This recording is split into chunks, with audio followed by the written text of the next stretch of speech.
The current problem with the United States education is that 1.3 million high school students do not graduate on time yearly, and some states have less than a 60% graduation rate.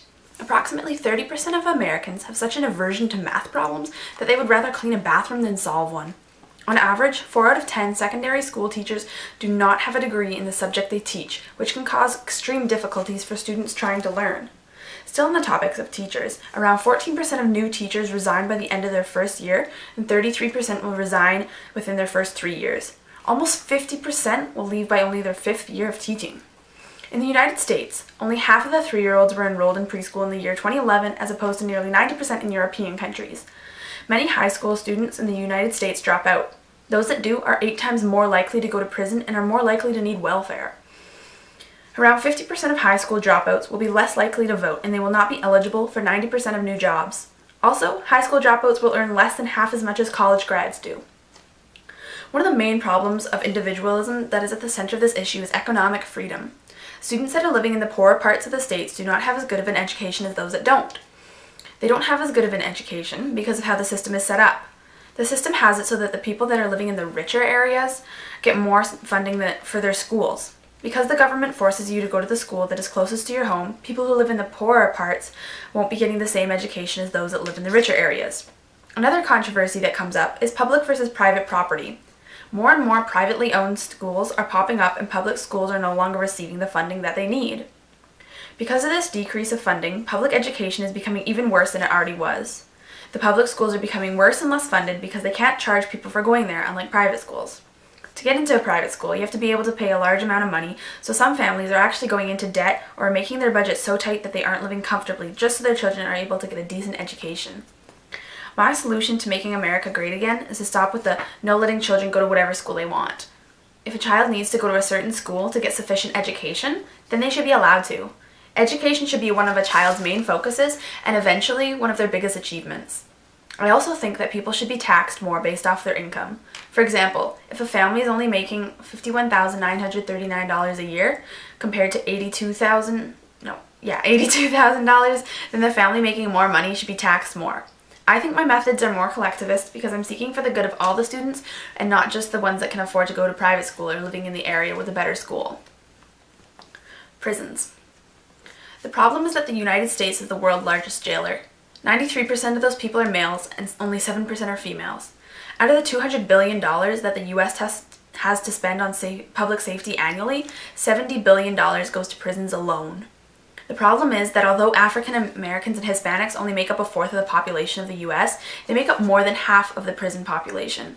Approximately 1 in 6 black males have been incarcerated since 2001, and approximately 1 in every 3 black males today can expect to spend time in prison at some point in their life.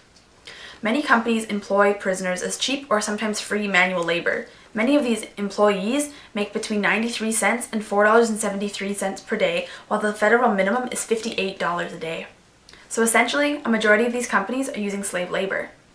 There's an estimated 80,000 prisoners in solitary confinement today. And if you don't know, solitary confinement is a small, windowless cell where a prisoner spends 23 hours a day locked away by themselves.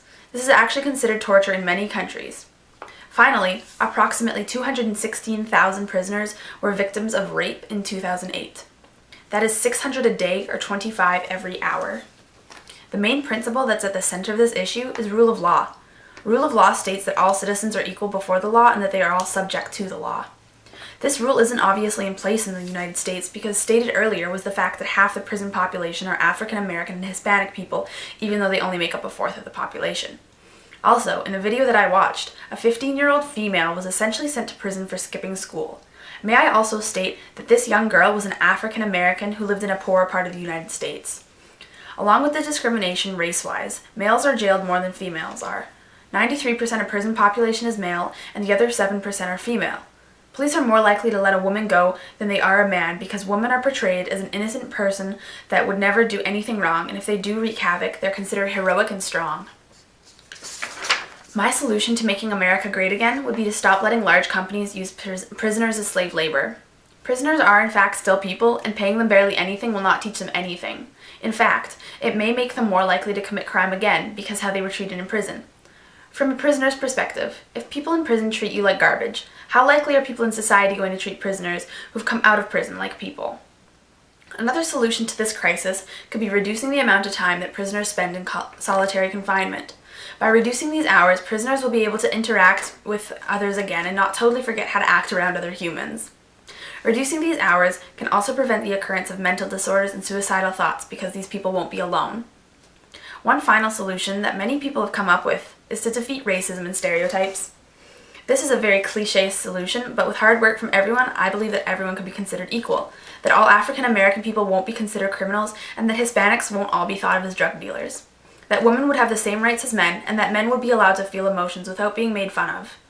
My views on this topic are individualist, and they're shown mainly through the fact that I believe that everyone should be treated as equal. I believe that all people should be equal before the law and that everyone should have the same individual rights and freedoms.